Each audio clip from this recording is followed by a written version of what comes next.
Hi hello friends, welcome to my channel. இன்றைக்கி நம்ம இந்த வீடியோவில் என்ன பார்க்க போகிறோம்னா, குழந்தைங்களோட விக்கல் மற்றும் தும்மலை பற்றி பார்க்க போகிறோம். வீடியோக்குள்ளே போகிறதுக்கு முன்னாடி இந்த சேனலை சப்ஸ்கிரைப் பண்ணுங்கள். சப்ஸ்கிரைப் பண்ணாதே நான் தினமும் போடுற வீடியோ உங்களுக்கு வரும். பொதுவாகவே பிறந்த குழந்தைங்க அடிக்கடி தும்புவாங்க. 4-5 தடவை கண்டினியூஸாக தும்புவாங்க. அதை பார்த்தோன்னே நம்ம சளி பிடிச்சதுக்குன்னு டாக்டர்கிட்ட தூக்கிட்டு போவோம். அது தவறு.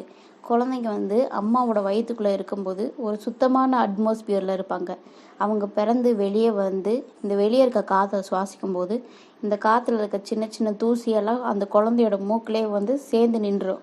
அதை வெளியேற்றுறதுக்கு குழந்தைக்கு தெரிஞ்ச ஒரே வழி தும்மல். அதனால தான் குழந்தைங்க அடிக்கடி தும்புவாங்க. பிறந்த போது அது 3 to 4 டைம்ஸ் கூட கண்டினியூஸாக தும்புவாங்க. அதனால பிரச்சனை கிடையாது. குழந்தைங்க வளர வளர அந்த தும்மல் கம்மியாயிரும். இந்த அட்மாஸ்பியருக்கு ஏற்ற மாதிரி அவங்கள மாற்றிக்கிடுவாங்க.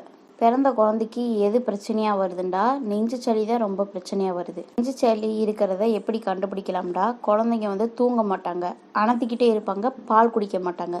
இதெல்லாம் இருந்துச்சுன்னா நம்ம நெஞ்சு சளி இருக்குன்னு கண்டுபிடிச்சிக்கலாம்.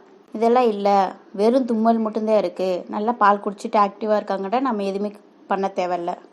இன்னும் சில குழந்தைங்களுக்கு தொண்டையிலேருந்து கருன்னு சவுண்டு வரும். அதுமேவும் இயற்கையாக உருவாகிற சளி தொண்டையில் கொஞ்சம் தேங்கியிருக்கும், அதனால வர சவுண்டு தான். அதுவுமே நார்மல் தான். குழந்தை வளர வளர அதுவுமே சரியாயிரும். குழந்தைங்க எது பெரிய ப்ராப்ளமாக வருதுன்னா, அவங்க இருமுனாங்கன்னா கண்டிப்பாக ப்ராப்ளம் இருக்குது.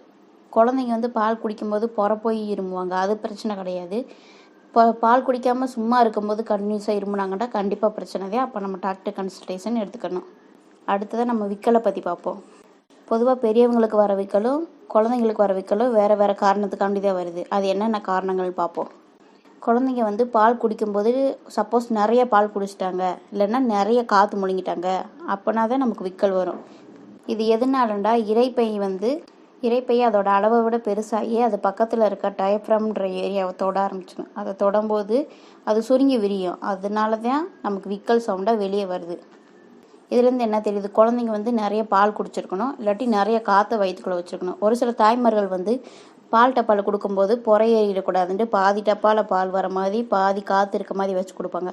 அது ரொம்ப ரொம்ப தப்பு. குழந்தைங்க வயிற்றுக்குள்ளே நிறைய காற்று போய் உள்ள ஸ்டோர் ஆயிரும். அப்போ அதை கூட விக்கலாக வர்றதுக்கு சான்சஸ் இருக்குது. இப்படி இருக்கும்போது நீங்கள் குழந்தைய தோளில் போட்டு தட்டி கொடுத்தா ஏப்ப விடுவாங்க. சில டைம்ஸ் பாலாகவே வாமிட் பண்ணிடுவாங்க. அது ஒன்றும் பிரச்சனை கிடையாது. அளவுக்கு அதிகமாக இருக்க பால் தான் நார்மலாக வெளியே வருது. இதில் இன்னும் சில தாய்மார்கள் குழந்தைக்கு விக்கல் எடுத்தோடனே மறுபடியும் ஃபீட் பண்ணுறேன், இல்லாட்டி சுடு தண்ணி கொடுக்குறேன்னு கொடுப்பாங்க. அதுவுமே ஒரு தவறான விஷயம்தான். இந்த மாதிரி சுச்சுவேஷனில் குழந்தைய தட்டி கொடுத்தாலே போதும், இல்லாட்டி நீவி கொடுத்தா சரியாயிடும். அவ்வளோதான் ஃப்ரெண்ட்ஸ், இன்னைக்கு வீடியோ. தேங்க்யூ ஃபார் வாட்சிங்.